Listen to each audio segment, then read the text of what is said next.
The species by definition has zero standard molar enthalpy of formation at 298 Kelvin is. Now guys, basically जो आपकी standard molar enthalpy होती है वो होती क्या है exactly?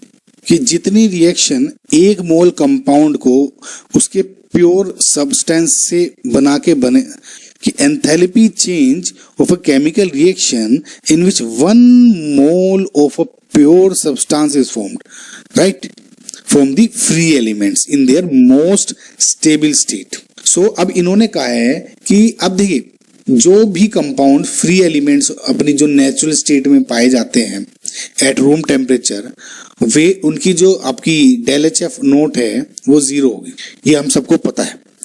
अब इनमें से किसकी 0 होगी?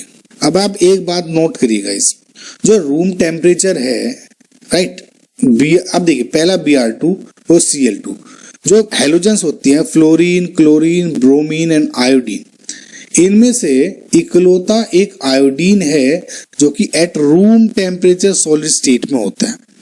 ब्रोमीन एट रूम टेम्परेचर है 298 केल्विन टेम्परेचर लिक्विड स्टेट में होता है, and fluorine and chlorine at room temperature होता है गैस स्टेट में. सो अब ब्रोमीन और क्लोरीन का मैं कंपैरिजन करता हूं. Chlorine is in gas state और जो ब्रोमीन है वो लिक्विड स्टेट में होनी चाहिए थी, यानी ये तो है नहीं, ये है. अब इनको भी देख लें, राइट.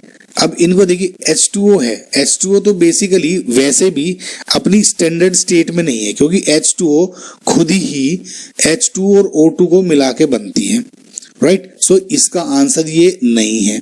एक रीजन इसका और है कि ये गैस लिखा है. वी नो कि एट रूम टेम्परेचर जो H2O है, वाटर है, वो लिक्विड स्टेट में रहता है. एक रीजन तो ये था, एक ये था.